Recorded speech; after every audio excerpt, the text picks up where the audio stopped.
On today's show, Locked on Rockets Fan Talk Friday makes its return as we talk to three Rockets fans, DJ, Wes, and Tiz, and we cover topics like what should the Rockets be striving for as far as roster and team construction, what makes more sense when building a championship contender. Should you focus more on the offensive end or the defensive side of the basketball first? And what should the Rockets do if worst case scenario happens and they fall to pick number 5 in this year's NBA draft, as well as what to do with pick number 17? All of that and more coming up right here at Locked on Rockets.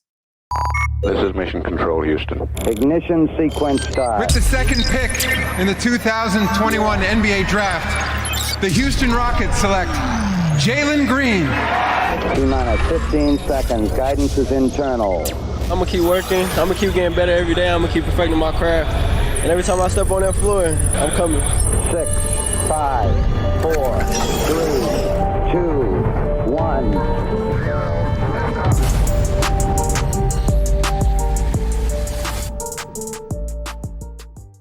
What's up, and welcome to another edition of Locked on Rockets, your daily podcast, home for everything Houston Rockets basketball. As always, I'm your host, Jackson Gatlin, native Houstonian, also host of Locked on NBA Mondays, co-host of State of the Rockets podcast, as well as founder of ClutchCityControlRoom.com. Be sure to follow along on Twitter at JT Gatlin, and the show, of course, at Locked on Rockets. As always, appreciate you for making Locked on Rockets your first listen each and every day. Joining us now for our edition of Fan Talk Friday is DJ Davis. You can follow on Twitter at DMac21Bucks. DJ, what are we talking about today, man? What's going on, Jackson? Just really prompted by your podcast the other day, listening to it. You kind of mentioned, some options of the Rockets go through, kind of looking into 2023, 2024, and it really kind of got me thinking because 2023 has kind of been the place for him for a while, with John Wall's contract coming off the books, of course, Christian Wood, depending on how they go with that. That's kind of the year that, everybody's pegged as, the year that, free agency could be a factor for them again. And you mentioned possibly pushing that to 2024 with some taking on some contracts with John Wall, and definitely think that's interesting. Looking at some of those contracts in 2023, looking at just top free agents are kind of guys like LeBron, Harden, Westbrook, Kyrie. Older guys that don't really see go into a young team looking on the upswing. Jokic, of course, probably not going to leave Denver. Chris Middleton's got a player offer, but that's kind of it. Outside of maybe Zion, some weird restricted free agency stuff. You push it to 2024, and you've got now an extra year of potentially kind of tanking, organic tanking, I guess this has become the catchphrase around here. Then you potentially have a top 5 pick in a draft with Scoot Henderson and Wemby, of course, which are two of the bigger prospects that we've seen around here lately. So you potentially roll with top 3 pick, our top 5 pick that we have this year, top 5 in the year to go after that. And then you roll into 2024 with, 3 top 5 guys, the guys we have now, KJ, KPJ, Sengun. And, then you're looking at guys like potentially Paul George, Damian Lillard, just depending on where you want to go at that point. But I think you're better stocked for the future if you can wait to 2024 to really make that swing. Yeah, it's really tough because when you're looking at kind of the timeline for where the Rockets are at right now, right, is they could maybe be poised to take that jump this next summer. And that's really, heavily dependent on what we see them do this next season, right? If they come in next season and they actually make like a push with like the young core and KPJ and Jalen Green and Şengün and like all of the, the young guys take that sophomore leap and they look really good and they're like vying for a play-in spot, then maybe they feel pretty good about, we want to throw, whatever this cap space is at like the top guy on our free agent radar, summer 2023, which to me, the name I keep coming back to is Jokic, right? Like if the Denver Nuggets, continue to flame out in the playoffs, if Jamal Murray and if Michael Porter Jr. can't find like some semblance of health and be a part of the regular rotation, maybe Jokic decides he wants to leave Denver. And if he gets that wandering eye and he's looking around the league at where he could, potentially leave to go and have really solid chances at a chip, then, I feel like the Rockets are kind of positioning themselves to be in that really interesting area of like, oh, well, ton of young talent, on the upswing, a future cornerstone franchise guy in Jalen Green. And if a guy like Jokic is on the market and you have the money, the cap space to throw, at him, that'd be a really interesting, kind of pickup for the Rockets to really kind of jettison them back into, that upper echelon of competition right away. But then that other point, right, is you could, if you want to like move away from the John Wall salary, if you want to maybe take back some dead money for an extra season, you could kind of prolong the rebuild for one more season, because the Rockets do still have their pick for that last season, that next the Wembyana draft. And but then it's the subsequent year after that, I believe, is when the OKC ramifications start to kick back in again, where you're like, oh, well, pick swap, they owe the pick to OKC, those last two deals they've got to worry about. And it's at that point where maybe you should try to capitalize on being bad again for, a chunk of a season, rather than trying to expedite the process of being good and being back into the play-in territory. Yeah, I mean, it really just depends on where the Rockets are, where you kind of project them to be. Of course, if Jokic wants to come to Houston, then I think, you make that happen. But, it just really depends on where the Rockets landed. Like I said, if they come into next season, they're really vying for a play-in spot, then yeah, maybe 2023 is where you want to go ahead and just make the jump. But personally, I don't know if that's necessarily the case. I mean, I think we're still going to have a really young team, depending on what happens with Eric Gordon and Christian Wood. I think there's a good chance that the team could be a bottom 3 team in the West again. And, in that case, then, like I said, I think they would be better suited to potentially wait one more year, have another year, Jalen Green having that 3rd-year jump at that point, potentially. Hopefully KPJ is more settled in. If not, you kind of look maybe towards a point guard as that max guy. So, just give me a little more time to kind of for things to settle in for you. Where's your head at, DJ, right now? We're talking kind of roster building and what moves the Rockets could be potentially making as they're positioning themselves for their future. Are you still in on the idea of Christian Wood as maybe a long-term piece for this Rockets team? Or are you kind of out on Christian Wood and you just want to see him gone at this point? I've been back and forth a lot. I going into the season, I wanted the best for Christian Wood. I thought that he could be a big piece. Some things I saw this season kind of made me think otherwise at times. Just the lack of effort, the lack of leadership from a guy that you really, need to be a leader kind of with these guys. I think it's fair to say, that he's still relatively young in his NBA career himself, especially at that level where he's expected to be a veteran guy in the locker room. But, for this Rockets team, I just don't know if you can really peg on him being that guy. And this year, especially with it being a contract year, I don't know if you can even, really tell if this is fool's gold or not, as far as, him taking everything seriously. So it's really tough situation. I think if something comes up where you can move off of them, get some positive value, and, I wouldn't be opposed to it. But that's kind of where I'm at with Christian Wood. I think I'm looking towards the future without Christian Wood in mind, but maybe something happens that, he sticks around, and I wouldn't be completely upset about it either.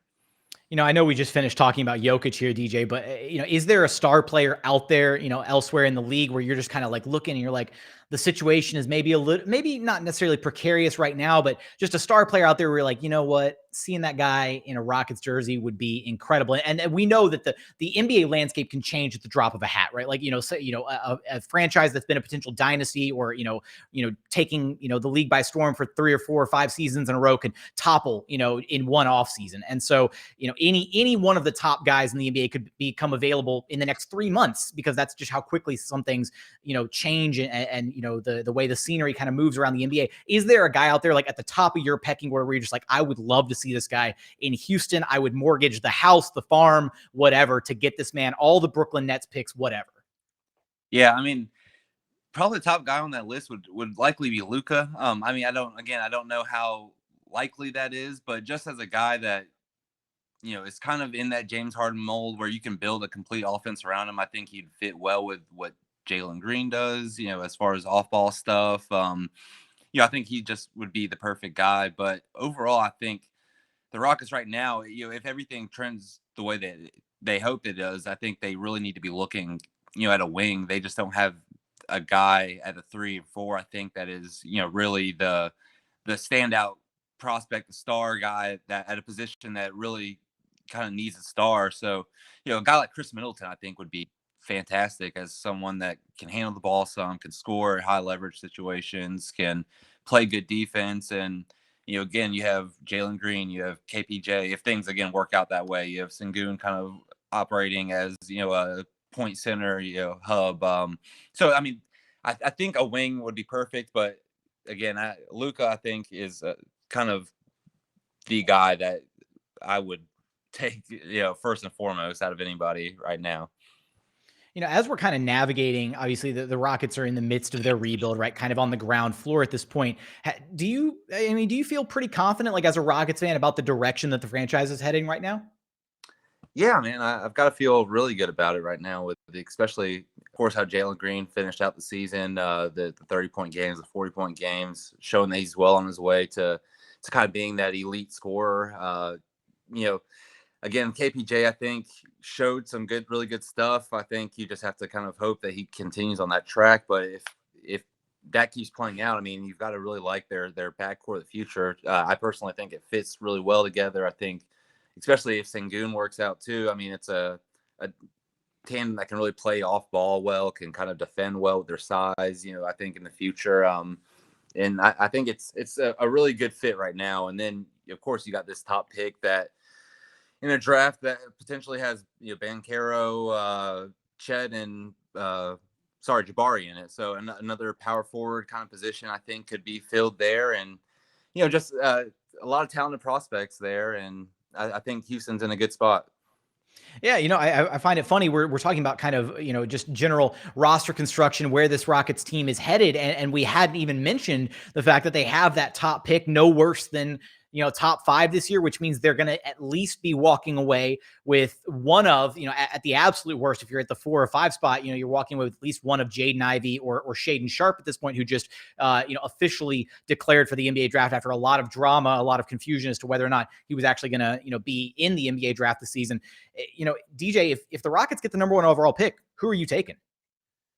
This is going to be controversial. I saw you just put out a podcast, the Banchero versus Jabari argument, but I think I still, at this moment, leaning towards Chet would be my number 1. All right, I'm kicking you off the show. Get out of here. No, I know. I do have.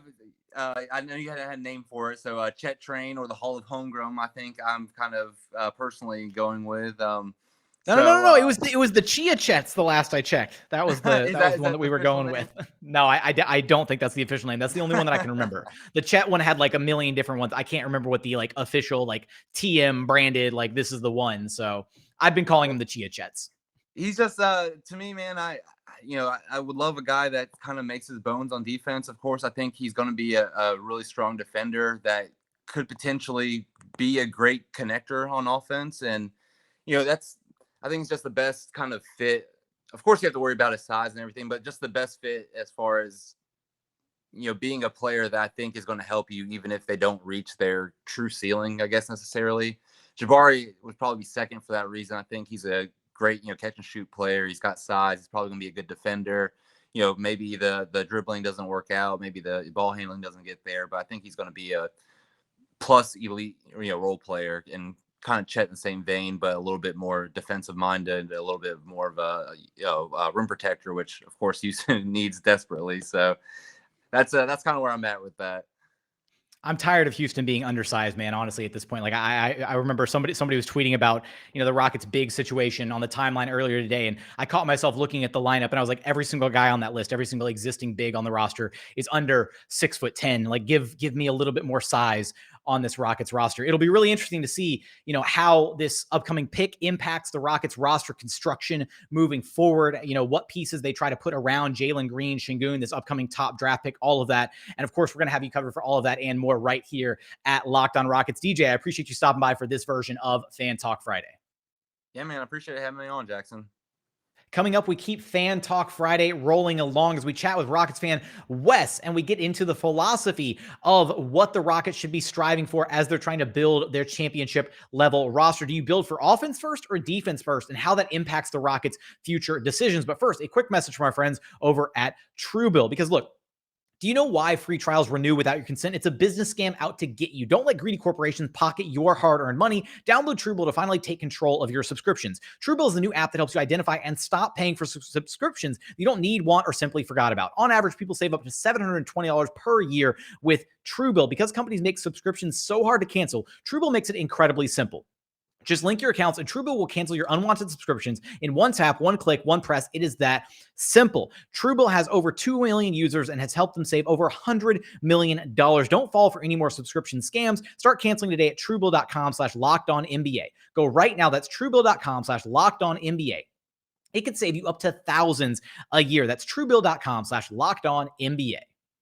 And another message from our friends over at Built Bar, because when it comes to protein bars, you've got to check out Built Bar. They're the #1 protein bar on the market. They've got so many amazing flavors to choose from. It doesn't even feel like you're choosing protein bar flavors. It feels like you're choosing like luxurious desserts from like a fancy European dessert gallery somewhere. They got raspberry, strawberry, mint brownie, cookies and cream, salted caramel, peanut butter brownie, my personal favorite, coconut brownie chunk. You can't go wrong with a single bar on their menu. Every single bar is low cal, low sugar, high protein, high fiber. Amazing if you're on a keto diet. Amazing if you're trying to cut back a little bit, lose a little bit of weight. You can check them out. Just go to built.com and use promo code LOCK15 to get 15% off your very next order of the best tasting protein bars on the market. Again, that's promo code LOCK15 for 15% off at built.com. And continuing on here at Locked On Rockets, your daily podcast, home for everything Houston Rockets basketball. As always, appreciate you for making Locked On Rockets your first listen each and every day. For your next listen, be sure to check out the Locked On Now podcast, nightly recaps of every NBA game with analysis from our local experts, free and available wherever you get your podcasts. Joining us now for today's edition of Rockets Fan Talk Friday here at Locked On Rockets is Wes C., who you can follow on Twitter at WesC512, representing Austin, Texas. Wes, what are we talking about today, man? Jackson, thank you for having me on. So the question I had, and this is related somewhat to the draft too, given that this team is young and can still go in a number of directions, should the Rockets be focusing on leaning into one side of the ball versus the other, so offense or defense, or should they just be trying to go for fit? And where this all comes from is I've been doing some research on previous title teams, probably the last 20 or so title teams over the past 20 years. And there's a trend that's talked about on Reddit and some other places where most of the title teams have a net rating in the top 5, either in offense or defense for that season. In the early 2000s, it was more defense than offense. In the past 10 or so years, it's kind of skewed more to offense.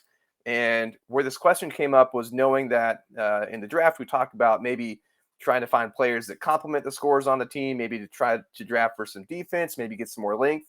And I just wonder, maybe the Rockets, should they be focusing really on one side of the ball and maximizing that side of the ball and worrying about the other side? Or should we still be trying to go for fit in the draft? Oh man, that's a lot. I love the research that's gone into this, Wes, because you really do kind of, especially that trend, right, where you think back to like early 2000s basketball, and it's just like, oh yeah, the kind of gritty, grindier, like slower paced NBA that we, kind of probably that at least I grew up with, right? Because I was born in '95, so I can't say fondly remember like the early 2000s where like you'd have games that finish in like the low 80s was like the final score. Now you've got the NBA where it's basically impossible to play defense. And, if you touch somebody, you breathe on them, you're going to whistle for a foul call. So as far as like kind of building one way or the other, I wonder if we look at this current Rockets core, right? The guys that we kind of already have on this team as a part of this organization, Jalen, Şengün, KPJ, all those different guys. And I wonder if it's maybe just easier to kind of aim for being the most potent offensive team you can be. That said, when you have the ability to potentially add a really game-changing defensive presence to a team, somebody that can just completely change the complexion of the game, a la, a Rudy Gobert type, which maybe Rudy Gobert is a terrible example because I think he's like an 82-game player, not a 16-game player. That said, right, you look at a guy like Chet Holmgren, who completely changes the complexion of a defense by himself. And that could be really enticing if you want to go that route that you're suggesting, where maybe they focus on like kind of building out the defensive side first. I'm torn on the idea here just at its core, because I think the Rockets, right, with where they're at, it should just be about like cultivating as much talent as they should get, as they can possibly get, right? And if that talent winds up, being a bit more defensive oriented, great. If that talent winds up being a bit more offensive oriented, then that's great as well. at the end of the day, though, the NBA is about putting the ball in the bucket. So I would probably lean offense more so, at least in this hypothetical. What about you? I agree. I think you're right on the Rockets should absolutely just be focusing on as much talent as possible. That's where they're at this rebuild. As much as we want to try to project where players like Şengün or even KPJ or Josh Christopher may end up as NBA pros, we don't know. And so until they actually get to that star level, even Jalen Green, until they're a consistent star player, you're trying to get stars. That's the name of the game in this league, is go find your stars first and then see where the pieces fall after that. With that said, yeah, I think they're off to a good start with the offense, and we saw what this team could be. Although it was a small sample size in the last 7 to 10 games, we saw what these players can do. Certain players like Jalen Green and KPJ and Josh Christopher and Alperen Şengün, what these guys can bring on the offensive side of the ball. And sure, they had their defensive issues. I'm hoping that when it comes to the draft, that the Rockets go after talent, even if that means going after a guy who may be better at offense and have some questions on defense. Paolo Banchero. But if he's there and the difference was between him and some shot blocker, go Paolo. Go try to get that scoring. Go try to get the guy that's going to have the highest ceiling, even if he's going to skew offense over defense. It's even though it feels like the Rockets maybe like kind of found something there in the final, 7, 10 or so games of the season, they were still one of the worst offensive teams throughout the entire regular season. And then they only peaked up for the entire month of March. They only peaked up to about the 25th best offense. So even though it feels like maybe KPJ and Jalen Green kind of started to find their groove and really work in tandem with one another, it's still the offense. I don't want to say the offense was bogged down, but they still are struggling to find their like identity offensively, right? And maybe that is something that can help, can be helped a little bit by adding another dynamic offensive player like a Paolo Banchero to, kind of have in conjunction with an Alperen Şengün and a Jalen Green and a KPJ out there on the floor together. But an interesting angle, I think, from this, Wes, is I think it's harder to build and structure a team defensively, right? Like you can find guys who can score the basketball, but finding those premier defenders, like guys who change the entire complexion of a game by themselves, guys who can anchor a defense, guys who are going to be year in, year out, all NBA or, all defensive team type guys, the Herb Joneses of the league, right? It's harder to find those guys than it is to find guys who you can, plug in and kind of mix and match offensively, especially when you consider like role players and stuff that you can just plug in, be it, 3-point specialists, whatever. And maybe that should be kind of a feather in the cap of like the argument of leaning a bit more towards some of those defensive minded guys if you have the opportunity to get them. Like if you have the opportunity for maybe a Jalen Duren somewhere in this draft, right? Like if he drops a little bit and he's somewhere available around 17, which I don't think he's going to fall to 17 for the Rockets, but in a wild hypothetical where he like plummets, I would love to see the Rockets pick up a big like that, somebody who not only gives them a different look offensively, can kind of give them a bit of vertical spacing, which I feel like has been missing from the Rockets offense, but then somebody who can give them some size defensively and really try to help anchor things on that side of the floor, because it feels like this Rockets team just hasn't been able to do anything defensively, for 2 seasons in a row now, which has been kind of hard to watch.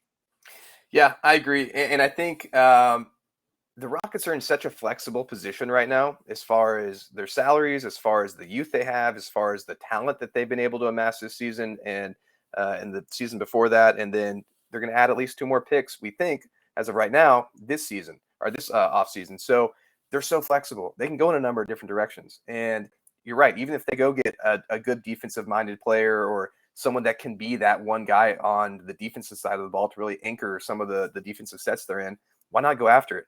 The trend that I was looking at, even if the teams were in the top 5 of the offensive net rating, the title teams were always at least in the top 11 of that defensive net rating. So you got to still be somewhat decent on the other side of the ball, whichever way you go.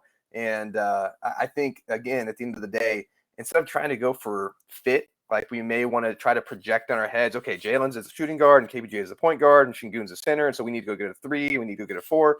Instead of doing that, I think the Rockets need to just go find the best talent. And even if they go after a guy who skews more offense and there's a lot of questions on defense, that's okay. The timeline that they're at right now, they'll figure out the rest once we get there. Go find the best talent. Use both those picks to maximize the potential and see what you can build with this team. There's a lot of great building blocks here on this roster, and it's an exciting team or exciting time to see where the Rockets are going to go over the next 2, 3, 5 years. From a roster construction standpoint, give or take, and this harkens all the way back to when I first, took over LOR and started covering the James Harden, Russell Westbrook era Rockets, which seems like just like a decade ago, which is just ridiculous because we've gone through a whole pandemic since then and a rebuild and a transitional year and all of that. But when I look at just the starting five for a championship caliber team, right? The way that I tend to chalk it up is you ideally only have one guy that is a defensive liability in that lineup. And so, for example, like if you go back to the 2017-2018 Rockets with Chris Paul, James Harden, 65 wins, all of that, the one guy that was the defensive liability in the Rockets starting lineup was actually James Harden. And you had Chris Paul, plus defender, Trevor Ariza, plus defender, PJ Tucker towards the tail end of the year as he phased out Ryan Anderson, plus defender, Clint Capella, plus defender. And so you put all those plus defenders around the one guy who at times is a defensive liability or maybe just like a neutral guy defensively. And that's how you achieve that, team success level of defense. And so I think that the area of optimism that Rockets fans should have is right now of KPJ and Jalen Green. Yes, both of them have their lapses defensively and they still need to both grow on that side, but we've seen them take gigantic strides defensively this past season. Jalen, from where he started the season to where he finished as a defender, completely different, worlds different. You had Jae'Sean Tate like complimenting his defense. Steven Silas talking about the way that he understood sets and reading defenses and getting used to schemes and, being able to navigate like pick and roll scenarios and trying to figure out how to defend different looks, all of that. So those two guys, I think, project to be plus defenders. And then depending on who the Rockets take, in this year's draft, be it, Paolo or Chet or Jabari, like two of those three guys are already plus defenders. The biggest question mark for me is if Alperen Şengün is the center of the future, what is his defensive ceiling? Because he, to me, is going to be the guy that you have to compensate for defensively. And I think at where the NBA is at in today's league, compensating for your center defensively is probably one of the hardest things to do. It's why we see the Denver Nuggets struggle a lot defensively, because even though Jokic has gotten significantly better as a defender as the years have gone on, he's still not like an anchor. He doesn't, anchor that Nuggets defense. And the fact that they've got some decent like point of attack defenders around him, but it's a tough scheme to try and sell when, your best player is also flawed on that end of the floor. Yeah, and that's where when we're talking about people like Chet Holmgren or Jabari Smith, thinking about them on defense is the most interesting aspect of that to me with Şengün. So it's, let's say a Chet Holmgren, and that's why I think looking at the way Gonzaga paired Chet with Drew Timme was always interesting to me, because that's a similar profile in some regards. So is it possible? Yeah, I think we could look to Gonzaga and get some, some insight into what that would be like. We know what Şengün can do on offense. We know he's shown flashes as a talented facilitator. He's obviously a great one-on-one player already as in his young NBA career. So he obviously has more potential on the offense. You're exactly right, though. Where do you put Şengün on defense? How does he fit into the Rockets' future there? Which probably leads into a whole different question of, what's his role moving forward, and where is he going to find a spot in his NBA career? Is he a starter? Is he a key role player? I don't know. But I think when I think about Chet or Jabari, is it possible that they could be the rim protectors on defense, and maybe Şengün is somewhere floating around them in some regard? But I don't know. I think that's a tough thing to project. And again, at the end of the day, I don't know if the Rockets really need to answer that right now. I think they just see what they can get out of these young players. What's their max? What's their ceiling? And then try to go from there. The Rockets are definitely in talent acquisition mode right now, going after the best talent available, the best players that they can get their hands on. But when they do start the climb back to relevancy, are they going to start that climb as an offensive-oriented team or a defensive-oriented team? It's going to be interesting to follow their journey. And, of course, we'll have you covered for all of that and more right here at Locked On Rockets. Wes, I appreciate you stopping by for Fan Talk Friday. Jackson, I appreciate it. I would love to come back. Hope everyone enjoyed this episode, and thank you for always grinding for us. Coming up, we go around the globe to international Rockets fan Tiz as we focus on what happens in the worst case scenario where the Rockets do fall down to pick number 5 in this year's NBA draft, as well as what happens with pick number 17. Who makes sense for the Rockets at those 2 spots in this year's NBA draft? But first, a quick message from our friends over at Shady Rays, because Shady Rays is an independent sunglasses company that gives you the features of $200 sunglasses for just a fraction of the price. That means polarized lenses, well-constructed durable frames, and premium high-end finishes. Also, something you won't find anywhere else is Shady Rays' insane protection program, because Shady Rays includes lost and broken protection on every single pair. They will send you a brand new pair if you lose them, no matter what happened. Give them a try, and if you don't absolutely love them, you'll pay nothing. It's as simple as that. Plus, 10 meals are donated to fight hunger in America when you shop with Shady Rays. Now, exclusively for our listeners, head to shadyrays.com and use code LOCKEDON to get 50% off 2 or more pairs of polarized sunglasses. That's code LOCKEDON for their best deal of the season. 50% off 2 or more pairs of Shady Rays sunglasses, backed by over 150,000 verified 5-star reviews. And final segment here at Locked On Rockets, your daily podcast home for everything Houston Rockets basketball. As always, appreciate you making Locked On Rockets your first listen each and every day. For your next listen, be sure to check out the Locked On NBA podcast. From the first jump of the play-in tournament to the last possession of the finals, Locked On experts take you deep inside the playoffs with insight and analysis affecting all 30 teams. I host the Monday show. It's always a ton of fun. Be sure to check it out wherever you get your podcasts or on YouTube. And here for our Fan Talk Friday episode is Tiziano Kuche, who you can follow on Twitter at Tiziano Kuche. And we're going to call him Tiz for short. I cleared this up with him before we hit the record button. Now, Tiz, what are we talking about today, man? So today what I decided to talk about was that the pick 5 and pick 17 opportunity that we have with the Houston Rockets. The truth is that as much as we want to think about all the positive things, we're going to have to think of some negative things, and pick 5 is in some way negative because it is the worst that can happen in the top picks. And of course, pick 17 is locked in now that the Nets, of course, won and the Cavs didn't go through. But as I said, it is big. It is a big thing that we always talk about the top picks, but pick 5 might actually not be as bad as it sounds, especially this year. If all the actual bigs go in the top 3, it gets really, really interesting. And picking 5, as I said, it really, really is a great spot for Houston to be in. So I don't think us as fans have to be negative and have to really worry about any pick this year. It would be great to get the top pick, 1, 2, 3, whatever. But pick 5 could really, really be a game changer, and it could be one of the steals of the draft. No, I completely agree with you there. I think that especially this year, like the draft, right, for a big chunk of the season leading up to the lottery and all this, it's been kind of widely regarded as a top 4, and it's still pretty much a top 4 draft.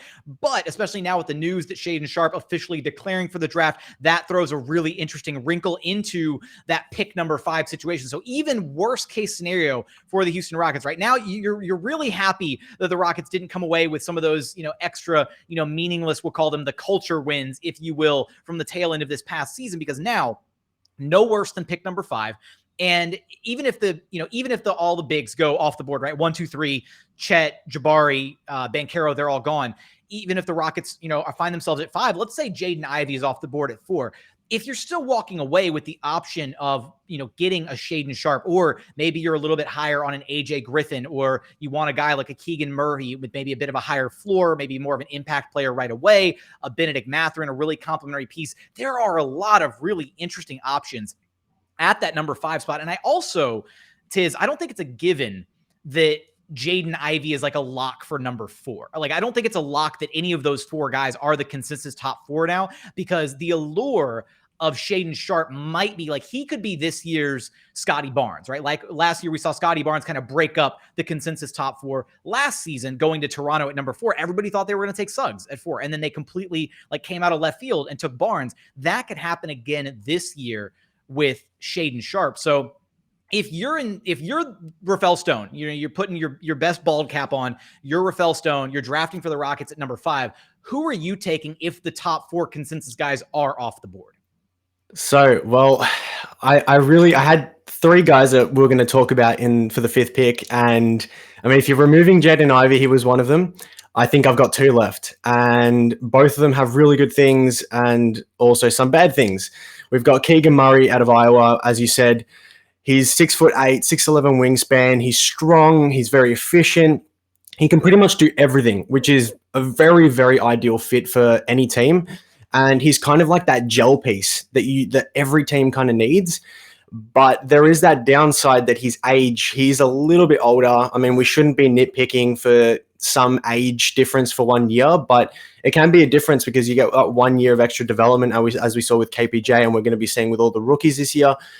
But apart from that, he's a great corner shooter as well. He's got great defensive awareness, and he is being compared to Pascal Siakam. And as I said, anyone in the NBA, you offer Pascal Siakam, and they're going to want that. They're going to want that guy that can be there. Doesn't need to be the 1-2 option, but he is always someone to rely on. And if he needs to step up, he will step up. And then, of course, we have Shaedon Sharpe from Kentucky. As we said, he's just declared for the draft. 6'6". He can be the perfect wing. Like, can you just imagine 3 explosive players? And he's super strong. He's a very gifted athlete. Could be an absolute elite wing scorer. But, of course, I think the downside is that just like Josh Christopher coming into it, he needs a better shot selection.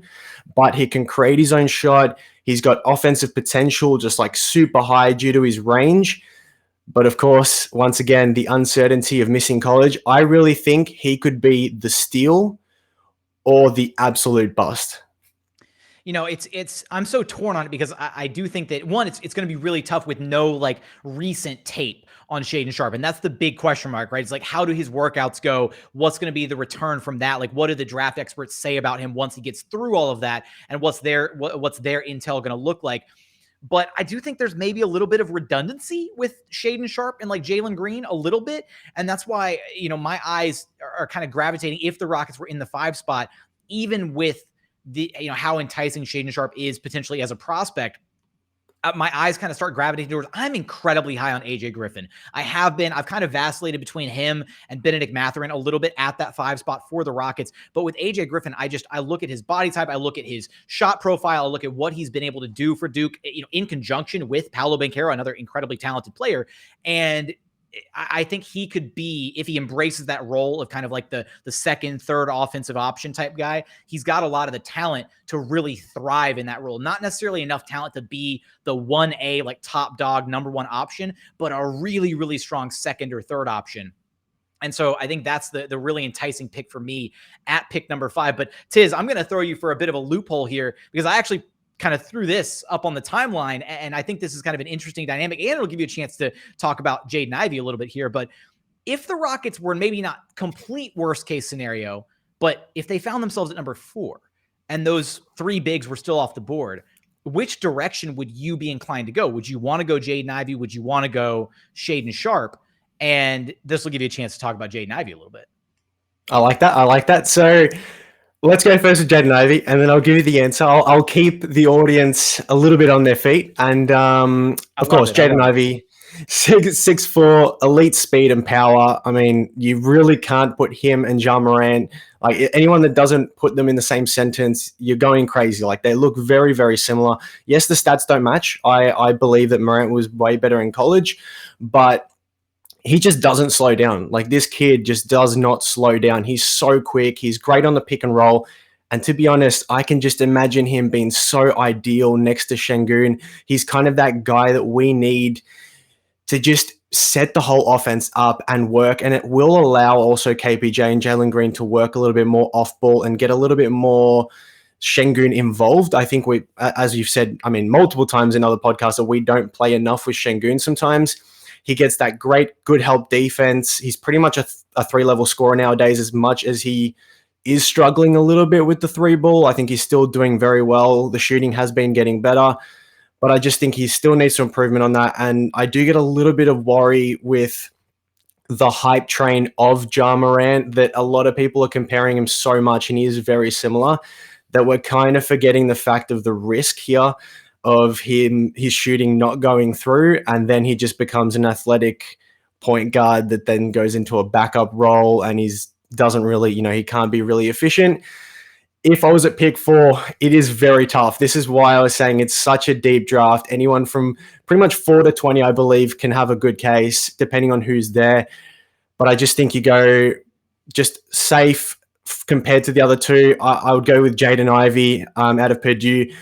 I just believe there's too much upside, and knowing how KPJ has played in the past, I really believe something can happen there. I think KPJ can be very understanding with the positioning, and I mean, we become the most athletic team in the whole NBA, no doubt. Oh, and then the amount of like Showtime Rockets high flying, transition lobs, dunks, finishes at the rim would be absurd. It would, still maybe not a ton of winning to be done next season, as they're still working on the, upswing of this rebuilding trajectory, but it would be this team was already really exciting and fun to watch this season. It would be a whole nother level of fun and exciting with a Jaden Ivey already in the backcourt with Jalen Green and Kevin Porter Jr. I think that one thing too to think about, if you're, a potential Ivy leaguer, if you're kind of peeking over the fence at Jaden Ivey, maybe away from Paolo Banchero or Jabari Smith, is the Rockets did kind of run some of those 3-guard sets to round down the rest of the season, right? We saw Jalen, Josh, KPJ getting some burn together on the floor. And I do think there's a world where potentially you could introduce a 3rd guard and have Jalen Green and Kevin Porter Jr. kind of be your 2 and 3 on the wing, with another maybe smaller guard to kind of round things out. And maybe that's what they do with Jaden Ivey if they walk away at pick number 4, and if that's their selection. But we also should talk a little bit about pick 17, the other pick that the Rockets have here in the draft. Now, who do you have in your mind's eye that you want to see on the board when the Rockets are drafting at pick number 17? Who's your guy right now? So with pick 17, I think we have to swing for that high upside guy and address also the current issues like defense. There are way too many options due to how tight it is for anyone from 5 to 20. Could really be interchangeable, as I said. But my top 3 realistic picks that could be there and I would like to be there is Nikola Jovic, Kendall Brown, and is it Jeremy Sochan or Sochan? I think it's Jae'Sean. Jae'Sean, okay. Yeah, I'll have to clear up some of the. Let's go with that. Let's just go with it. Yeah, there we go. Sure. But yeah, like quick rundown on these 3. You've got Nikola Jovic. If you haven't seen any footage on him, definitely look any of these 3 up. They're 3 players that are very high upside. They can all play 3-4 pretty much, which I think is something that we do need to address. As much I love KJ Martin, I think he needs to start, but let's not even get to that. But really 3 to 4 is what we need to address depending. That's why I said if we go for someone like Jaden Ivey or Shaedon Sharpe, I think we still need to address that other spot with the 3-4, more of a 4 really. With Nikola Jovic, 6'10", super talented. You see this guy and he could do everything. Like he can just do everything, not amazing, but just well enough to be worth it. He does really good reads and feel for the game. And I'm going to throw this out there. He does give me Şengün vibes with just that little, I like to say they play basketball like they play soccer or football, how I call it. It's just that little swaz, that little pizzazz that they have playing. It just gives you that magic. You see it in Luka, you see it in Şengün. There's this European connection, and he can really play the point forward, which is why it really depends on how our first pick goes. And he's also a versatile defender, so he has a bit of everything. And then when we go to Kendall Brown, you see 6'6", very athletic as well, very good defender. Vertical spacing is ridiculous. So once again, if we get him and Jaden Ivey, the top 10 plays on the NBA every day are just going to be us. He can guard the 1 through 4, very high upside. And Kendall Brown, I just think he's that guy that could really go up there because he gives me the vibes of, as we saw this year, I forgot what his name was, the guy who pulled the 42-inch vertical. James Johnson, was it? Something? I forgot the name. He went to the Hawks, I think. Wasn't Jalen Johnson, was it? No. I'm not sure, but it was one of them that was very, very athletic, and he's given me these vibes that just they could really have the highest upside, which then also brings me to what I said with the current issues on defense. Jeremy Sochan. He's 6'9", amazing defensively, and he could really be one of the best defenders in this class, which the same thing with the other 2 of these players. We kind of want to look for someone that doesn't need the ball. We really want to focus Jalen Green. We want to focus KPJ and that potential, Jaden Ivey, whatever we do pick, if it is in that 4-5 range, theoretically speaking for today. He's really good in the mid-range, and he can hit the 3 ball. Sorry, if he does hit the 3 ball, he could really become one of the best in the class. So those 3 I don't know what you've got. You can tell me what your like 2-3 players are, but those are my three, I think.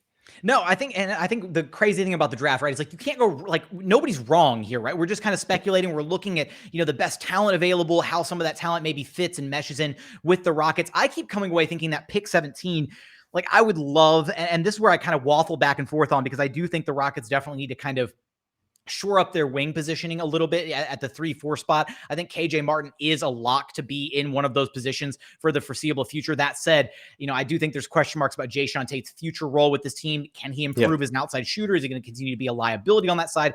I'm very intrigued by Marjon Beauchamp. I think he's a really, really enticing guy that could be there around 17. But then I also kind of go back to the fact that I'm really annoyed at the Rockets being one of the smallest teams in the NBA consistently. And I'd love to see them get, a true center to back up, conceivably Şengün moving forward, right? Like a Mark Williams or a Walker Kessler. Like give me one of those guys for some legitimate size, maybe some vertical spacing at the 5 spot to maybe have a bit of a different dynamic, right? You've got Şengün in the game, running the offense kind of through him, more so hopefully next season than we saw this year. And then you sub him out for 10, 15 minutes a night. And you've got a big who can, actually catch some lobs at the rim and try to help anchor the paint a little bit and, kind of bog down opposing defenses, maybe just kind of, change the look, change the dynamic a little bit. So those are the guys that I'm kind of looking at with that 17 pick, although again, you really can't go wrong with any of them. And I love the Jovic name. I love Jovic. I think that if he's on the board, I'd say he's probably one of my top guys for that 17 pick as well, just because like you said, he's so enticing in that he does everything like a little bit well, right? Where he's just kind of that Swiss Army knife and being able to tackle so many different things on the floor. Yeah, no doubt. I really think as well. I was about to write Mark Williams as my third person, but I was like, you know what? We've got the bigs. I don't know what's happening. I don't want to bring up any Christian Wood this episode, so I wanted to avoid that one in my segment. But yeah, no, I really, out of those three, I've just looked at Jovic. I think European talent really, really gets undershadowed. I actually had Şengün last year when you guys were talking in the podcast when you went through all the international prospects.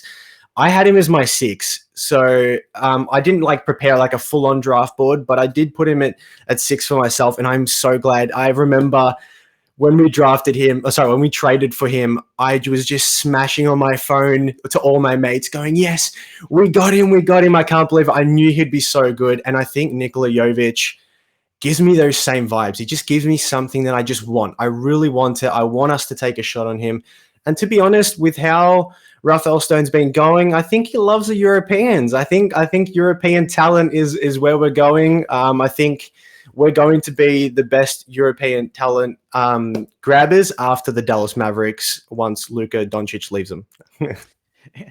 I love manifesting Luka leaving Dallas. We'll keep that same energy here. Can Rafael Stone continue to hit on his talent evaluations in this year's NBA draft? What would he do if the Rockets did find themselves in the worst case scenario at pick number 5? And then, of course, a little bit further down the line at pick 17. Of course, we'll have you covered for all of that and more right here at Locked on Rockets. But Tiz, I appreciate you stopping by for this edition of Fan Talk Friday. No problem. And seriously, thank you so much. I've been listening to you for a very, very long time, and it is absolutely a blessing to be on the show.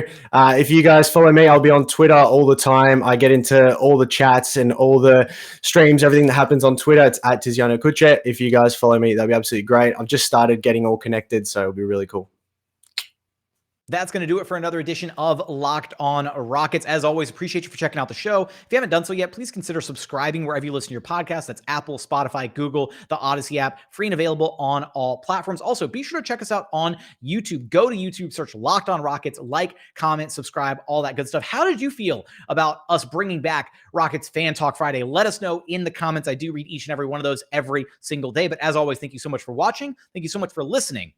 And we look forward to having you back right here at Locked on Rockets, your daily podcast home for everything Houston Rockets basketball.